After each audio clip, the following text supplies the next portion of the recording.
of the authorship of the four Gospels, that they were in circulation prior to 165 AD. But then we have more evidence in 150 AD. Justin Martyr quotes and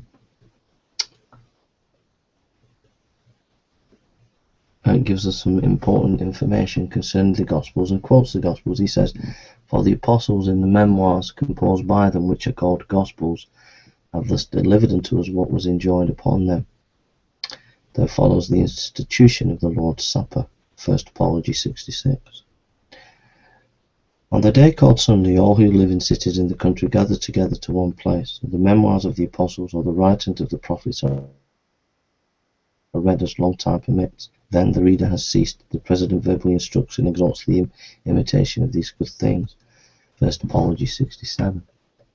Just in quotes from other texts, for example,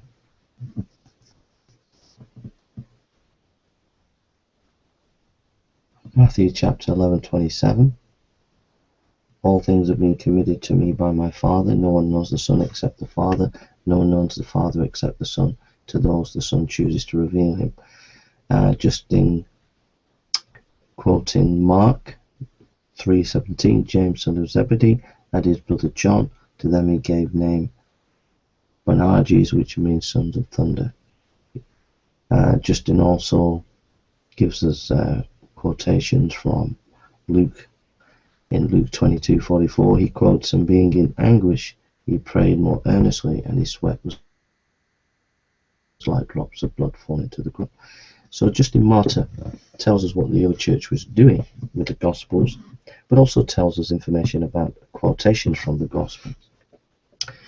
We even have more information. In 130 AD, we have a fragment in John Ryland's library.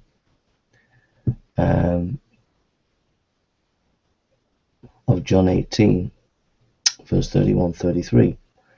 It says, "Pilate said to them, Take him and judge him according to your law."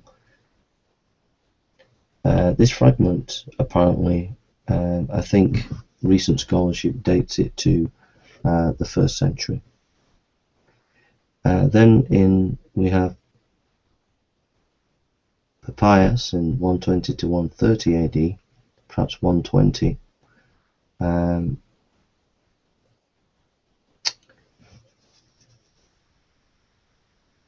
This is given in Eusebius. Papias says, "So then Matthew wrote the oracles in the Hebrew language, and everyone interpreted them as he was able." Eusebius Church History 3:39-16. Papias 120, also is quoted in Church History as Eusebius 3:39-15.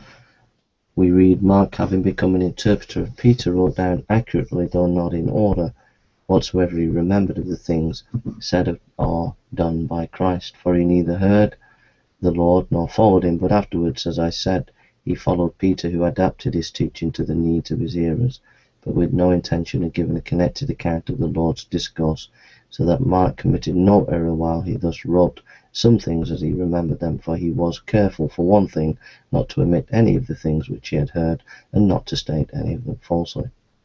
So we're already very, very clearly got early, strong historical material to show that the Gospels were in circulation in the 1st century, because we're quoting 2nd century writers, which implies that these texts come from the 1st century, and we can trace who wrote them and that they were significant in the early church. 130 AD, the letter of Barnabas gives a quotation of Matthew. We have the Didache in 100-105 AD, gives a quotation of Matthew. We read in Didache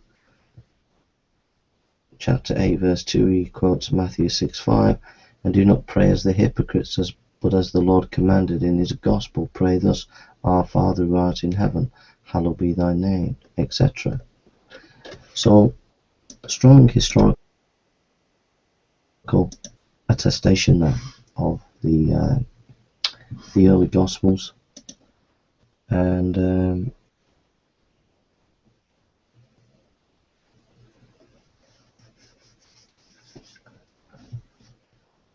Anybody trying to debunk that information that I'll give you would utterly fail. It's just based on solid, very solid scholarship, and so it would be very foolish for anybody trying to debunk that information.